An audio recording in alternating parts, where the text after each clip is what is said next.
So this is our last topic of this semester, semester 4 and paper stratigraphy. We have already completed all other topics and this is the last topic, Deccan Trap supergroup. Definition and distribution. म्हणजे कुठल्या पार्टला Deccan trap म्हणायचं आणि कुठे कुठे तो distribute झालेला आहे, म्हणजे जॉग्राफिकल डिस्ट्रीब्युशन. तर डेक्कन ट्रॅप म्हणजे काय? Deccan means southern and trap means the topography or shape of the lava flows. ट्रॅपच्या स्वरूपात आहेत ते किंवा स्टेप्ससारखा ॲपिअरन्स आहे, त्यामुळे त्याला ट्रॅप असं म्हणतात आणि त्याच्यावरून त्याचं नाव डेक्कन ट्रॅप असं ठेवलं गेलेलं आहे. म्हणजे साऊदर्न पार्टमध्ये सापडतात इंडियाच्या आणि टेरेससारखा किंवा स्टेप्ससारखा ॲपिअरन्स आहे म्हणून ट्रॅप.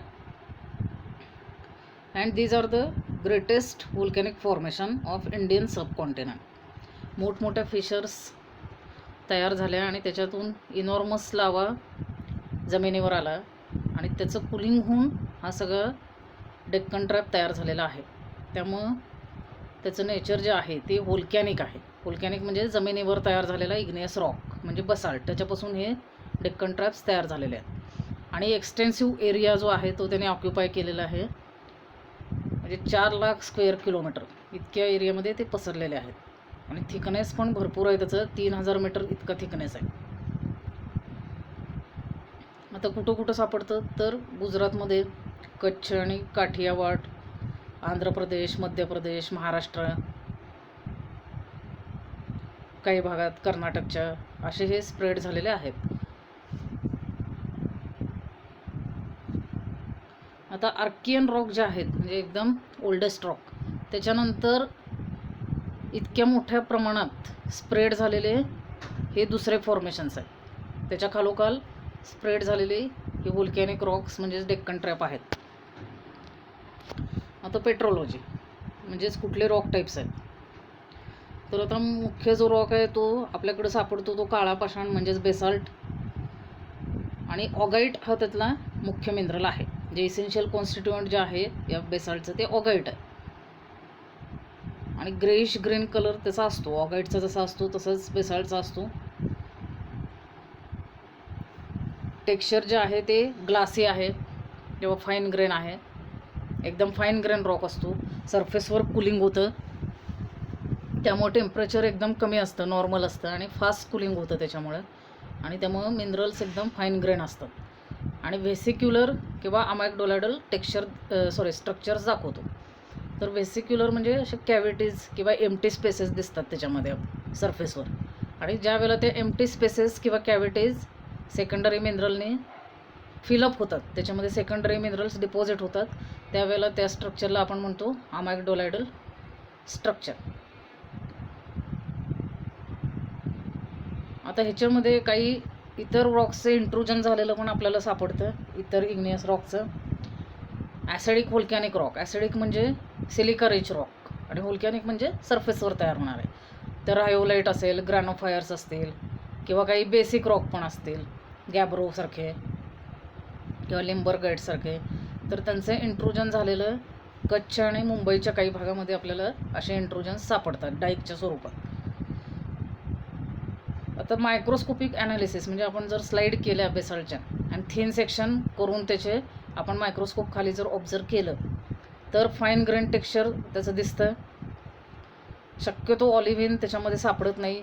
बेसाल्टमध्ये ऑलिव्हिन असतो, पण इथं जो आपल्या एरियात जो डेक्कन ट्रॅपमध्ये बेसाल्ट मिळतो तो ऑलिव्हिन फ्री बेसाल्ट आहे. त्याचे चीप कॉन्स्टिट्युएंट आहेत ऑगाईट आणि फेल्सपार.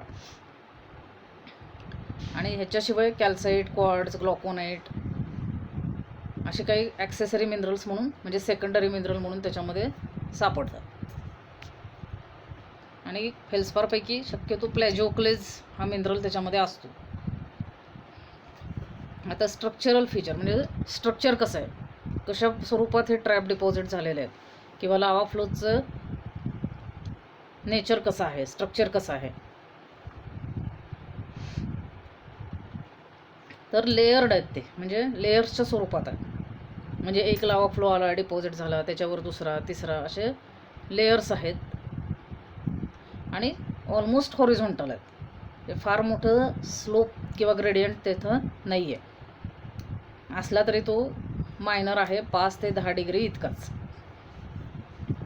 त्यांचा थिकनेस पण व्हेरिएबल आहे. काही ठिकाणी वेदरिंग जिथं जास्त झालं असेल तिथं तो कमी दिसतो, जिथं वेदरिंग कमी झालेलं आहे तिथं तो जास्त दिसतो. म्हणजे 3 ते 30 मीटर किंवा त्याच्यापेक्षा जास्त इतकं व्हेरिएशन त्याच्यामध्ये आपल्याला आढळून येतं. पण एरियल एक्सटेंट जो आहे तो मात्र खूप जास्त आहे.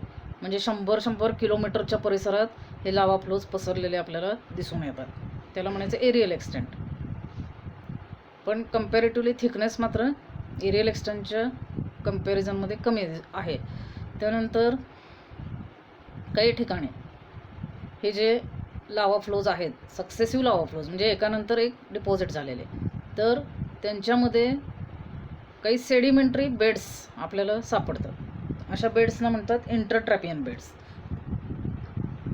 लावा फ्लोज जे ते व्होल्कॅनिक नेचरचे आहेत, म्हणजे इग्नियस रॉक आहे तो, पण त्याच्यामध्ये काही बेड्स सापडतात जे सेडिमेंटरी आहेत. आणि ह्याच्यावरून काय लक्षात येतं आपल्या की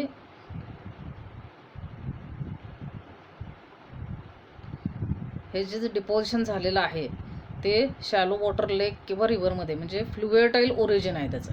म्हणजे लेक किंवा रिव्हरमध्ये हे सेडिमेंट्स डिपॉझिट झालेले असले पाहिजेत.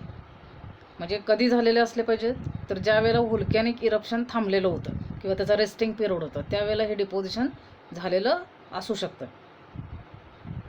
आणि हे इंटरट्रॅपियन जे आहेत ते सेडिमेंटरी असल्यामुळं त्याच्यामध्ये वेगवेगळे फॉसिल्स पण सापडतात, ॲनिमल्स फॉसिल्स आणि प्लांट फॉसिल्स. आणि कोरिलेशनसाठी किंवा एज डिटर्मिनेशनसाठी त्यांचा उपयोग केला जातो. आता हे क्लासिफिकेशन आहे, अप्पर, मिडल आणि लोअर ट्रॅप्स. थिकनेस पण इथं दिलेलं आहे. साधारणपणे लोअर ट्रॅपचा 150 आहे, मिडलचा जो आहे तो जास्त आहे 1500, आणि अप्परचा आहे तो 450 मीटर्स इतका थिकनेस आहे. आता पेट्रोलॉजी तर मुख्यत्वे काय आहेत, सगळे बेसाल्टिक लावा फ्लोज आहेत. पण लोअर ट्रॅपमध्ये ॲश बेड काही ठिकाणी सापडतात क्वचित, आणि इंटरट्रॅपियन बेड्स पण सापडतात. आणि एक्सपोजर जे आहे ते ह्याचं मध्य प्रदेशमध्ये. आता मिडलमध्ये जे आहे ते बेसाल्टिक फ्लो तर आहेतच, आणि ॲश बेड्स भरपूर प्रमाणात सापडतात. खाली जे होते लोअर ट्रॅप्स त्याच्यामध्ये ॲश बेड कुठंतरी एखाद दुसरा रेअरली सापडत होतं. इथं मात्र ॲबंडंट आहेत मिडल ट्रॅपमध्ये ॲश बेड्स, आणि इथं इंटरट्रॅपियन बेड्स सापडत नाहीत. आणि ह्याचं एक्सपोजर जे आहे ते मध्य प्रदेशमध्ये आणि माळवामध्ये आपल्याला सापडतं. अपर ट्रॅपमध्ये परत बेसाल्टिक फ्लोज आहेत, ॲश बेड्स पण आहेत आणि इंटरट्रॅपियन पण आहेत, आणि त्याच्यामध्ये काही फॉसिल्स सापडतात, म्हणजे टर्टल्सचे किंवा फ्रॉकचे किंवा मॉल्युस्क. आणि ह्याचं जे ओरिजिन आहे किंवा डेव्हलपमेंट झालेली आहे किंवा एक्सपोजर आहे ते मुंबई आणि काठियावाड एरियामध्ये आपल्याला सापडतात. आणि त्या बेड्सना फ्रॉक बेड्स असं म्हणतात, फ्रॉकचे फॉसिल त्याच्यामध्ये सापडत असल्यामुळे. आता कुठले कुठले आहेत बघूया इतर फॉसिल्स.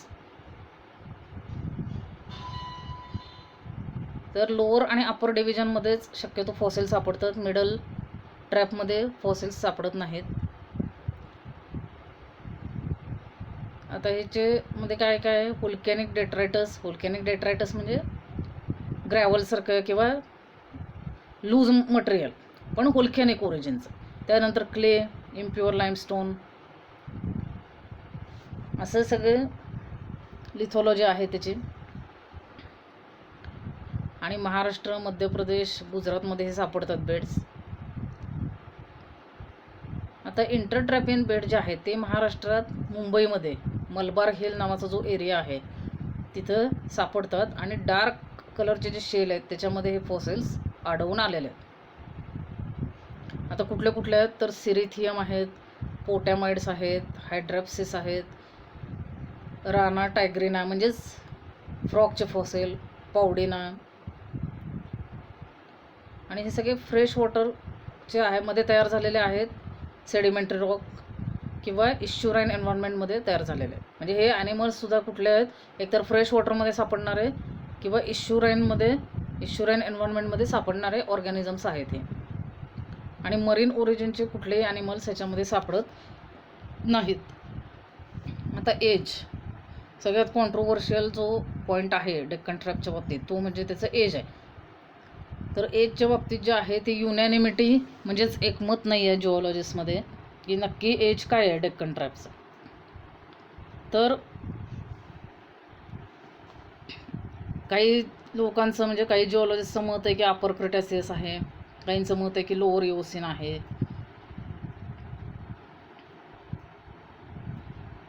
तर ते लोअर इओसिन जे म्हणतात ते फॉसिल्स जे सापडतात पाम्स आणि फिशेसचे त्याच्यावरून ते म्हणतात की लोअर इओसिन एज असलं पाहिजे, त्यावेळेला हे पाम्स होते अस्तित्वात. तर आपण असं म्हणू शकतो या वादात न पडता की जो काही व्हास्ट थिकनेस आहे म्हणजे भरपूर थिकनेस आहे तर तो काही एका रात्रीत ते डिपोजिशन झालेलं नाही. इतकं थिकनेस तयार व्हायला 2,000 मीटरपर्यंतचा तर खूप मोठा पिरियड, जिओलॉजिकल पिरियड लागला असणार आहे त्यासाठी. तर हे जे डिपॉझिशन आहे म्हणजे इरप्शन जे व्हायला लागलं लावाचं आणि हळूहळू तो लावा थंड होऊन हे जे लावा फ्लोज तयार झाले तर ह्यांची सुरुवात जी आहे ती अपर क्रिटॅसियसमध्ये झालेली असली पाहिजे. म्हणजे क्रिटॅसियस पिरियड संपता हे डिपॉझिशन सुरू झालं असेल आणि हळूहळू डिपॉझिशन होत लोअर इओसिन पिरियडपर्यंत हे डिपॉझिशन होत गेलं असलं पाहिजे. म्हणजे रेंज जी आहे एजची ती जी आहे अपर क्रिटॅसियस टू लोअर इओसिन. क्रिटॅसियस हा जो आहे पिरियड तो मेसोझोइक इरामध्ये येतो म्हणजे सेकंडरी इरा, आणि इओसिन जो आहे तो टर्शरीमध्ये येतो.